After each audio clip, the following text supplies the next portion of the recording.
আসসালামু আলাইকুম। আশা করছি যে যার অবস্থান থেকে সুস্থ ভালো আছেন। আলহামদুলিল্লাহ আমরাও বেশ আছি।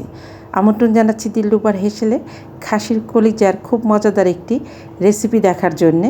যদিও এই গরমে এই ধরনের তেল মশলাযুক্ত খাবার না খাওয়াই ভালো, কিন্তু পরিবারের সকলের চাহিদার দিকে খেয়াল রেখে রান্না করতে হয়। আমি এখানে কিছু রসুন, টমেটো, কাঁচামরিচ, আলু, পেঁয়াজ কেটে নিয়েছি। হাফ কেজি খাসির কলিজা, এখানে আমি খুব সামান্য টারেনিস নিয়েছি আর বেশ কিছু গরম মশলা নিয়েছি। কলিজাতে একটু গরম মশলার পরিমাণটা বাড়িয়ে দিলে কলিজাতে যে একটা গন্ধ থাকে সেটা থাকে না। বিশেষ করে খুব সামান্য স্টার এনিসটা ব্যবহার করলে খেতে বেশ ভালো লাগে।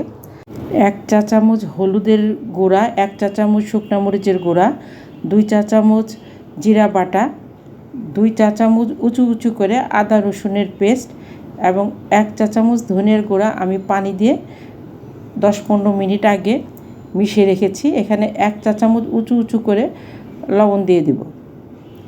2টো মাঝারি আলু কেটে নিয়েছি। পেঁয়াজ, রসুন, টমেটো, আলু এবং হাফ কিলো কলিজার উপরে একটা পাতলা আবরণ থাকে, সেটা ফেলে কেটে গরম পানিতে হলুদ এবং লবণ দিয়ে 10-15 মিনিট সেদ্ধ করলে একটা ময়লা পানি বের হয়। এটা অনেকেই জানেন না, এটা ফেলে খেতে হয়।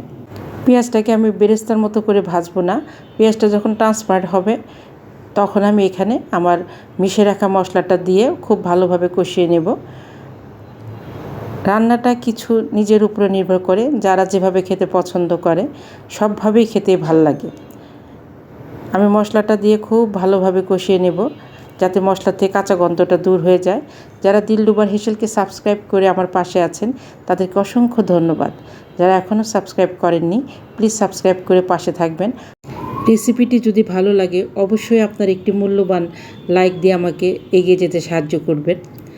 মশলাটা কষানো হয়ে গেছে। আমি এখানে কলিজাগুলো দিয়ে খুব ভালোভাবে নেড়ে চেড়ে এই খুন্তিটা ধুয়ে একটু পানি দিয়ে লো টু মিডিয়াম হিটে ঢেকে রাখবো সেদ্ধ হওয়ার জন্য।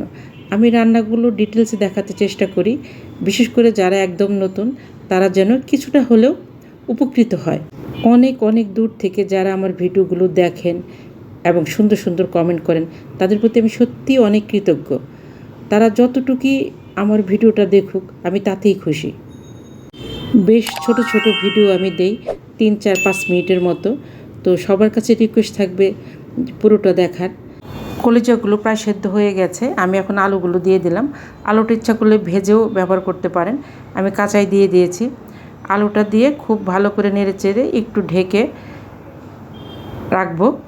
তারপরে আমি আবার এখানে আলুটা এবং কলিজাটা ফাইনালি সেদ্ধ হবে সেই পরিমাণে গরম পানি দেব।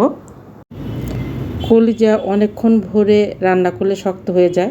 কলিজা এবং চিংড়ি মাছ খুব অল্প সময় রান্না করতে হয়। এখানে আমি 2 মগের মতো গরম পানি দিয়ে ঢেকে রান্নাটা শেষ করে নেব। আমার আলু কলিজা দুটো সেদ্ধ হয়ে গেছে। আমি এখানে কিছু গরম মশলার গুঁড়া দিব। আমি কেনা গরম মশলার গুঁড়াটা ব্যবহার করি, মাঝে মাঝে নিজের করাগুলো ব্যবহার করি, যখন থাকে না তখন আমি স্বপ্নের এই মশলাটা ব্যবহার করি। এটা আমার কাছে বেশ ভালো লাগে। নেড়ে চেড়ে 6-7টার মতো আমি এখানে কাঁচামরিচ দিয়ে দিব।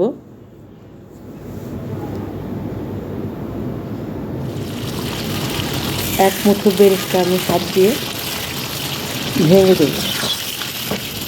আর তেজপাতা, তারপরে এলাচি, দারচিনি এগুলো আমি উঠিয়ে ফেলে দেব। আমি এটা ঢেকে দমে রাখবো এবং আমার রান্না কমপ্লিট। আমি সার্ভ করতে করতে বিদায় নেব। গোস্তের তরকারিতে মশলা কম হলেও খাওয়া যায়। আমার মনে হয় কলিজাতে একটু বেশি মশলা হলে খেতে ভালো লাগে। নিজে ভালো থাকবেন, অন্যকে ভালো রাখবেন। আল্লাহ হাফেজ।